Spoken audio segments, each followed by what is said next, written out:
Chaverim, I'm Stephen Ben-Nun. You're watching Israeli News Live, and today's broadcast is very unusual.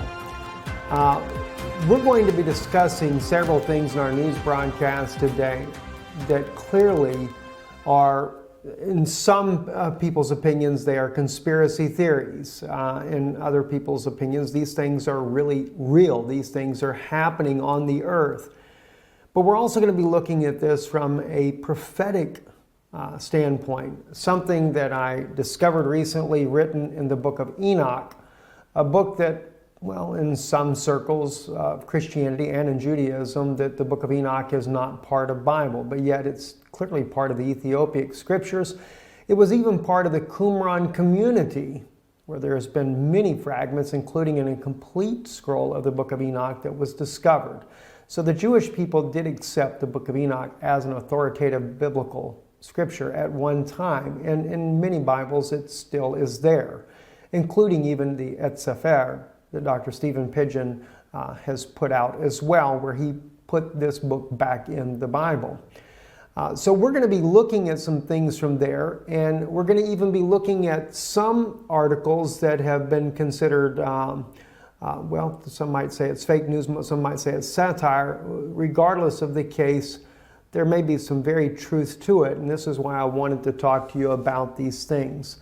Antarctica has really become a major subject in recent, well, in fact, in the last year, even more so. There's been every kind of conspiracy theory that it is a place for a massive alien base.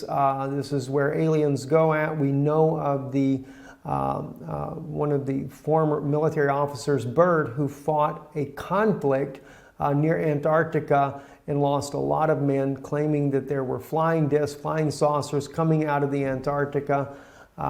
And just there's all kinds of evidence that is legitimate evidence that clearly seems to show that the Antarctica is certainly a base of some sort. The Germans also, under Adolf Hitler, had a base down at Antarctica.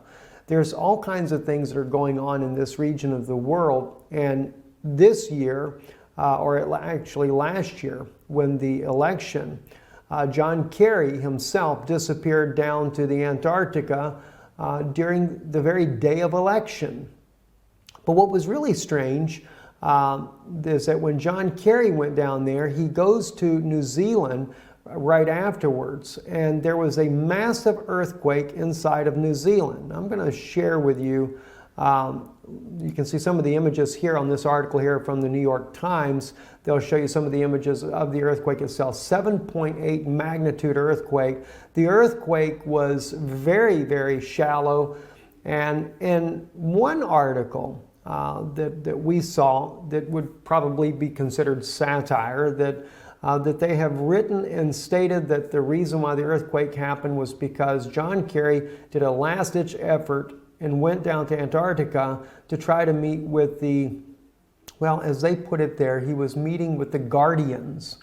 And the Guardians had rejected his plea to put Hillary Clinton in the White House. Instead, Donald Trump would become the next president of the United States. Now, I realize that it sounds so far-fetched, sounds so crazy, in fact, to even think of that. And then, of course, they said that the earthquake at New Zealand, where he went immediately after the Antarctica visit, was a warning to him not to come back again. Well, that's what they also said in the article.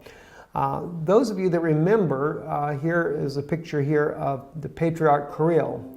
Patriarch Kirill is also the head of the Eastern Orthodox Church, who went also to Antarctica on a very unexpected trip after he met with Pope Francis in Cuba. And Pope Francis gave him a secret document. Never was revealed exactly what was in the document, but it was the first time the two leaders of the both East and Western Orthodox churches had met together to try to mend their relationship. He goes to South America afterwards, and then the unexpected trip to Antarctica. Well, the question is, why did he go to Antarctica? Well, in one article here, the Ark of Gabriel, Antarctica, Russia, and the Apocalypse, speaks about how that the Russian government had actually moved a mysterious ark that was discovered at Mecca underneath the ground there and was brought out. Many people died in the process, according to the article's claim here, and that Russia did a special movement of this ark down to Antarctica. Now, again, whether we would say this is just a bunch of garbage or if it's really true or not, I'll just leave that up to you. But maybe what I'm going to share with you in a few minutes might weigh in on your thinking. So I do ask you, just kind of bear with me a little bit here while we discuss these things here. Anyway, at Mecca, if you remember, I believe it was last year, there was a quote-unquote stampede. And the news reported that some 701 case, 717 people were killed in this stampede. This is something that has never happened before at Mecca, and actually we found out later that it was 2,000 people were killed there in Mecca, and an apparent stampede that killed all of these people.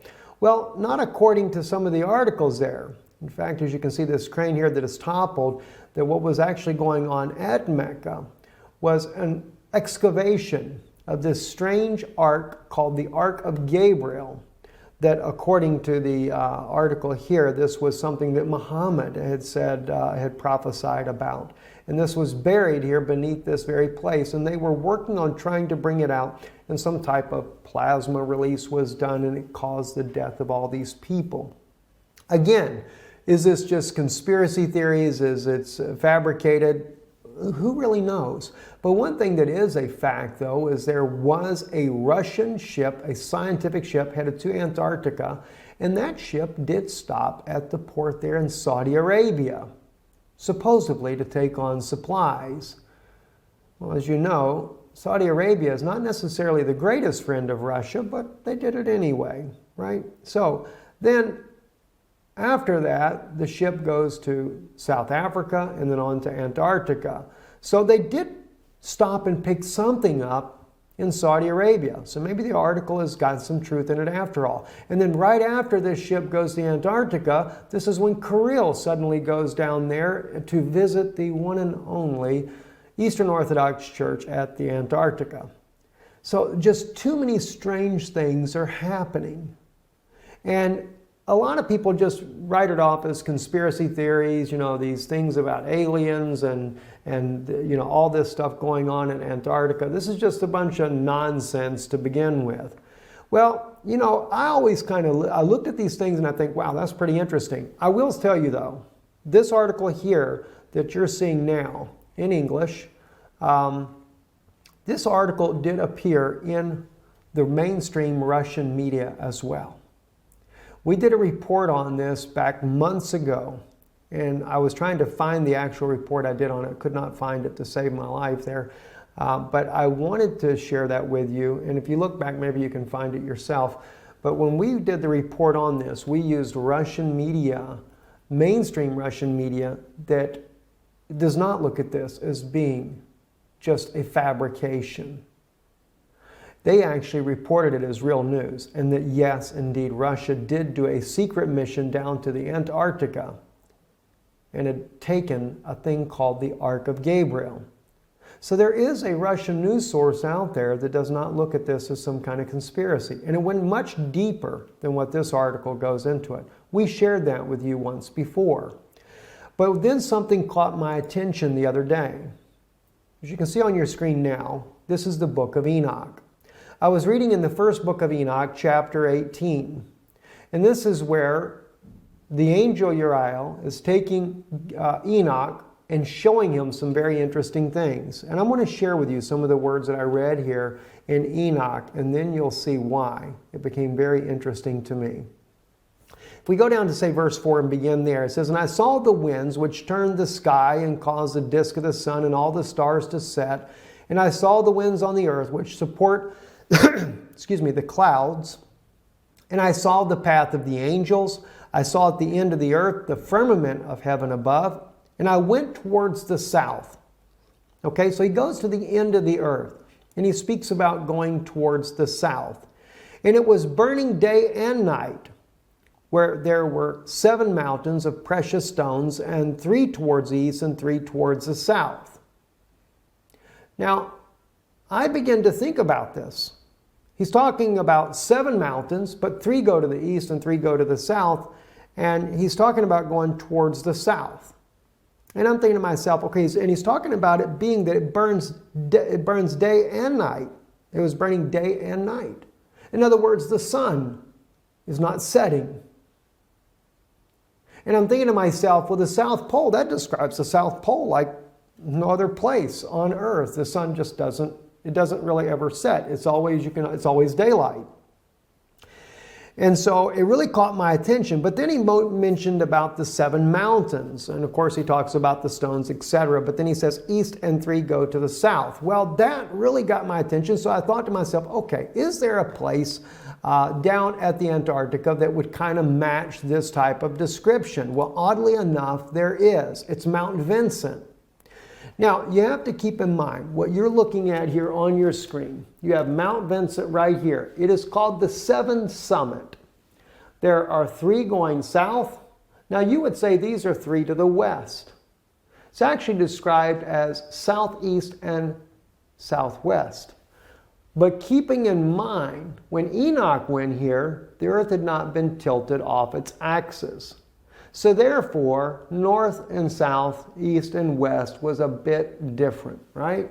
And if you take and tilt the earth back the way it would have been, this will go just like that. And then you would have the 3 peaks, as it speaks about here, and we have the summit here, 3 peaks here. Those would go down to the south, just as he describes, and these here, the 3, would go to the east, just as he describes there. The 7 mountains, the 7 summits, and 3 to the east and 3 to the south. That really began to make sense. But the words here in Enoch get a little bit more strange, though. And as I read on, it says, and those towards the east were of colored of stone and was of pearl, and one of a healing stone, and those towards the south of a red stone. And the middle one reached to heaven like the throne of the Lord, and stibium, and the top of the throne was a sapphire. And I saw a burning fire, and what was in all the mountains. Now, keeping in mind, the middle one was the tall one. And of course, at Mount Vincent, that's exactly the way it is. Mount Vincent is the tallest mountain. Now, I can't say that this is conclusively correct. I'm putting this here before you as a conjecture, something for you to think about, just something that I find very fascinating in line with all these anomalies that are happening at Antarctica, all the weird things that are going on. John Kerry, I mean, gosh, he did more than 1 visit down to the Antarctica here. Why? What's going on? Now, when I first looked at this, I'm thinking Planet X. They're going down there because they can see Planet X coming. All right? And maybe that has something to do with it as well. But what about some other things? I'm going to share with you some very serious things also that are going on down there that have been claimed by former military officers. Okay, so just hold on for a second here. It says, and I saw a place there beyond the great earth. There the waters gathered together, and I saw a deep chasm of the earth with pillars of heavenly fire, and saw among them fiery pillars of heaven, which were falling as regards both height and depth. They were immeasurable. And beyond this chasm, I saw a place, and it had neither the sky above it, nor the foundation of earth below it, and there was no water on it, and no birds, but it was a desert place. Now, I'm sure now when you read this part here, well, that throws that out. Must have been out in Saudi Arabia somewhere. Maybe not. Maybe not, guys. Let's take a look at something else here that's very, very interesting. All right, let's go actually to the 7summits.com website. And this is about Antarctica, and it's about Mount Vincent, and it talks about it being the tallest mountain, etc. Let me read to you the Antarctica facts, though. Besides the mountain summit, if you go down here to say about right up under the blue right here on your screen, the snowfall in Antarctica is so minimal that the continent has been called the world's coldest desert. The interior receives less than 3 centimeters, in other words, less than 1 inch of precipitation a year, making it the driest continent on Earth. The Antarctic dry valleys in Victoria Land are among the driest places on Earth. Some scientists believe that no rain has fallen there for 2 million years. Astronauts have visited the dry valleys because of their similarity to lunar landscapes. Isn't that interesting? They call it the coldest desert on Earth. Well, maybe Enoch has got something when he said it was a desert. All right? As he called it, there was no water on it and no birds, but it was a desert place. Well, there are no birds. There are no penguins when you get that deep into Antarctica. There's just no life at all. And a terrible thing I saw there, 7 stars like the great burning mountains, and like a spirit questioning me, the angel said, "This is the place of the end of heaven and earth. This is the prison for the stars of heaven and the host of heaven and the stars which roll over the fire. These are the ones which transgress the commandment of the Lord from the beginning of their rising, because they did not come out at their proper times. And he was angry with them and bound them until the time of consummation of their sin in the year of mystery." And I, Uriel, we go into chapter 19 here, real quick here, just the first verse, said to me, "The spirits of the angels who were promiscuous with women will stand here, and they, assuming many forms, made men unclean, and will lead men astray so that they sacrifice to demons as gods." Now, if you notice, that is a continuation. They're not dead. They're still there. And they do what? They will lead men astray so that they sacrifice to demons as gods. Wasn't that interesting? CERN not long ago, where they sacrificed a young woman. Oh, they claimed it wasn't real, but found out later, according to Russian media, it was real. Russian media even was able to determine which woman it was that had been kidnapped. That was by not just so much the media, it was actually Russian intelligence officers that determined this information, but it was in Russian news, and we shared that with you here on Israeli News Live.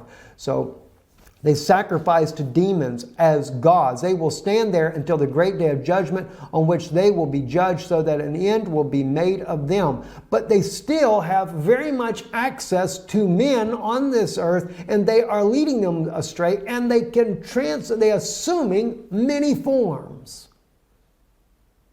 That's pretty wild. I mean, I've never seen anything like this in my life. And the point is that I make here, when we look in chapter 18, it appears to be, and it could be completely somewhere else different on the earth. All right, I'm just saying this as a conjecture to you to consider this.